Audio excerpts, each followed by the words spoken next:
6h33 sur Sud Radio, l'heure de sortir le cochonnet et de parler pétanque, l'un des sports de boules les plus pratiqués dans le monde, 600 000 licenciés dont la moitié en France, vrai emblème de notre pays. Et nous prenons la direction de Marseille pour découvrir la Boule Bleue, dernière entreprise de fabrication artisanale de boules de pétanque en France, avec son président Hervé Rofritsch. Bonjour.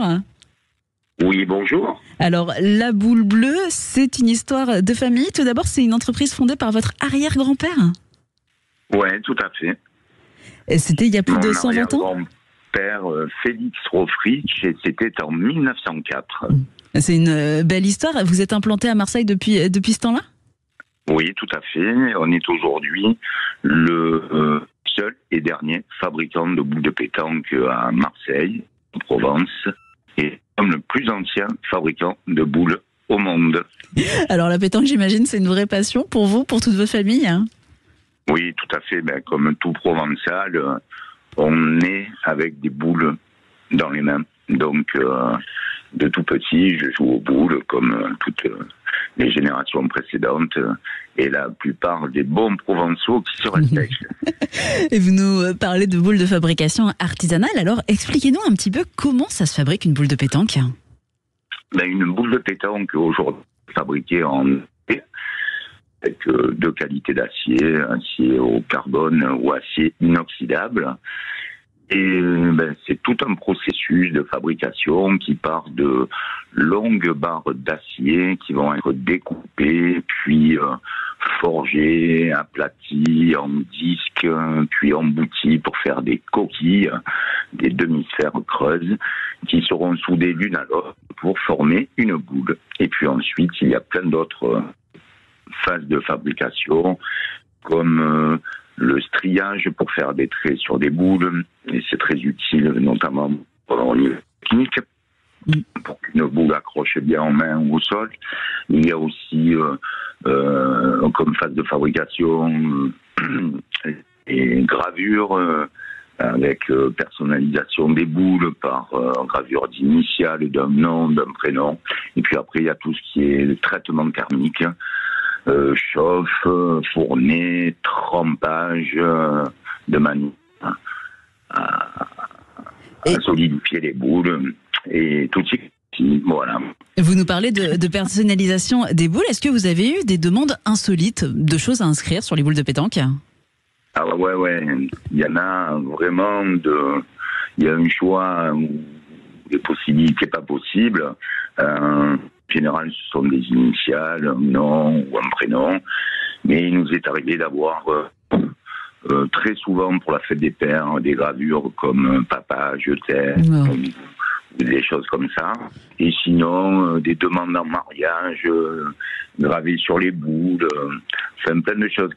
C'est toujours très chouette, très sympa, très particulier. Et puis là, c'est vraiment du sur-mesure. C'est le client qui s'exprime au travers des boules. Et c'est quelque chose d'assez magique et d'assez touchant.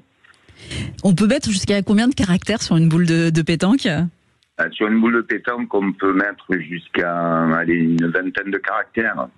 On pourrait en mettre plus, mais on ferait tout de la boule et ça serait vraiment convenant pour le jeu. Et quand on est, par exemple, comme moi, une simple amatrice qui joue de temps en temps l'été, là aussi, c'est important de bien choisir ses boules. Est-ce que vous avez des petits conseils ? Oui, tout à fait. Bon, si on joue vraiment comme un débutant, un amateur, un néophyte ou la partie de pétanque au camping, on n'a pas vraiment besoin de choisir ses boules, de les sélectionner par rapport aux qualité d'acier ou au diamètre ou au poids des boules. Mais on commence à jouer un peu, à taquiner, et là, il faut des boules adaptées à sa main, donc par rapport à votre taille, mais il faut aussi des boules adaptées à sa corpulence, des boules plus ou moins lourdes donc, et puis aussi des boules adaptées au poste que vous occupez dans une équipe de pétanque. Si vous êtes pointeur ou tireur, vous ne jouerez pas avec les mêmes boules. Et la pétanque, je le disais, c'est l'un des sports de boules les plus pratiqués au monde. Et pourtant, elle n'était pas aux Jeux Olympiques. Toujours pas. Ça fait, je crois, depuis 1985 que les professionnels de la pétanque essayent de valider la participation aux Jeux. C'était toujours pas pour cette année. C'est une déception pour vous ? Ah oui, c'est vraiment une une grosse gageure. Mais c'est comme ça. Il y a eu d'autres sports un peu plus jeunes qui ont été sélectionnés pour Paris.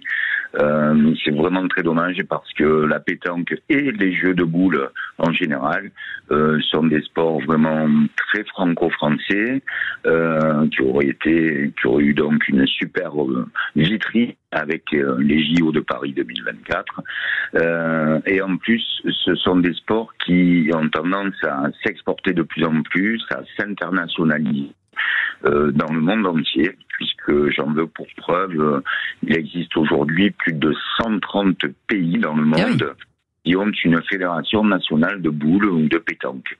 Et à Marseille, vous accueillez quand même de très belles compétitions internationales. C'est clair, il y a notamment la compétition phare qui est la grand-messe des boules, qui est le mondial La Marseillaise, qui existe depuis l'après-guerre. Et puis, il existe aussi plein d'autres concours, dont le Provençal, qui est un concours de boules au jeu provençal, le jeu traditionnel et ancêtre de la pétanque, et qui réunit aussi pas mal de monde à Marseille, et des gens qui viennent de France entière et du monde entier. Et là, c'est les Jeux paralympiques dès aujourd'hui. Il y a la parapétanque aussi. C'est pas un souci d'être en fauteuil pour jouer? Non, en effet, il existe la pétanque version handisport, avec notamment des parties avec des règles de pétanque assise, qui peut mêler d'ailleurs des handicapés et des valides, où c'est de jouer assis sur un fauteuil roulant, soit sur une chaise. Et j'avoue, il y a de plus en plus de pratiquants en handisport ou handipétanque, et je trouve ça vraiment super. Et on pratique avec vos boules, les boules de La Boule Bleue, donc à Marseille, en fabrication artisanale. Merci beaucoup Hervé Roffritsch, vous êtes donc le président de La Boule Bleue. Très belle journée à vous. Merci beaucoup Laurie, au revoir. Très bonne journée à tous. Bonne journée, 6h40 sur Sud Radio. Dans un instant, un tout autre sujet. La première grève annoncée chez les professeurs le 10 septembre prochain. Les annonces de la ministre démissionnaire de l'Éducation, Nicole Belloubet, hier. Décryptage avec notre invité, membre du syndicat enseignant FSU. À tout de suite.